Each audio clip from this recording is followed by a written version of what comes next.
السلام علیکم ورحمۃ اللہ وبرکاتہ۔ رجب کے مہینے میں اللہ نے اپنے نبی صلی اللہ علیہ وآلہ وسلم کو اپنے پاس بلایا، جسے ہم معراج کہتے ہیں۔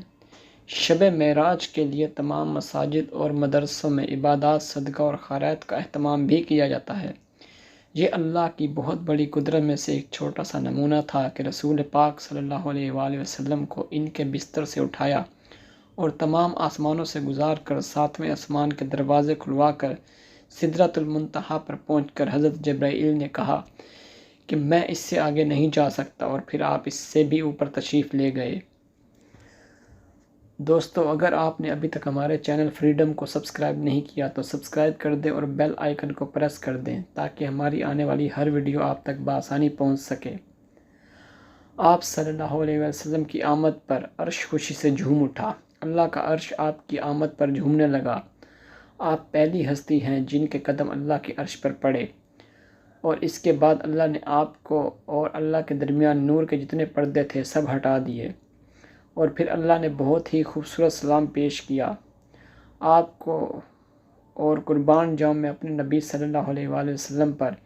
انہوں نے اس سلام کے جواب میں اپنی امت کو بھی شریک کیا۔ اے اللہ، ہمارے اوپر بھی آپ کا سلام ہو، اور جو میری امت کے نیک لوگ ہیں ان پر بھی آپ کا سلام ہو۔ معراج کا واقعہ اسباب کے خلاف اللہ کی ایک قدرت ہے۔ جب انسان اپنی مشکلات میں گر جاتا ہے اور پس جاتا ہے تو وہ پکارتا ہے، یا اللہ تیری مدد کہاں ہے؟ تو اللہ کی آواز آتی ہے، اے بندے میری مدد قریب ہی ہے۔ یہ معراج کا واقعہ طائف کے بعد پیش آیا، جب آپ صلی اللہ علیہ وآلہ وسلم طائف کے لوگوں کو دین کی دعوت دینے کے لیے گئے، مگر ان لوگوں نے آپ پر پتھر برسائے۔ آسمان کے فرشتے کبھی نہیں روئے سوائے 2 مرتبہ کے۔ ایک جب حضرت ابراہیم علیہ السلام نے حضرت اسماعیل علیہ السلام کو الٹا لٹایا اور چھری ایک ہاتھ میں، سر کے بال دوسرے ہاتھ میں تھے، تو آسمان کی طرف دیکھ کر کہا، اے اللہ کیا تو مجھ سے ناراض ہے؟ اور اس وقت آسمان کے فرشتے روئے۔ اور دوسری مرتبہ تب جب طائف کے لوگوں نے رسول پاک پر پتھر برسائے اور آپ کا سارا جسم خون سے بھر گیا، تب آسمان کے فرشتے بہت روئے۔ اور پھر ایک فرشتہ رسول پاک صلی اللہ علیہ وسلم کے پاس تشریف لایا اور کہا کہ یا رسول اللہ صلی اللہ علیہ وآلہ وسلم، اگر آپ اجازت دیں تو میں ان 2 پہاڑوں کو آپس میں ملا دوں اور یہ شہر طائف اس میں پس جائے۔ مگر اس وقت آپ نے انکار کرتے ہوئے کہا، یہ لوگ نادان ہیں، نہیں جانتے کہ میں محمد صلی اللہ علیہ وآلہ وسلم کون ہوں، اور نہیں جانتے کہ یہ کیا کر رہے ہیں۔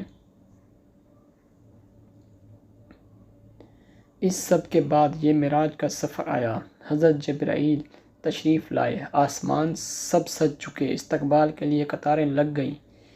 جب حضرت جبرائیل تشریف لائے، اس وقت آپ نے اپنے چچا حضرت ابو طالب علیہ السلام کے گھر میں سو رہے تھے۔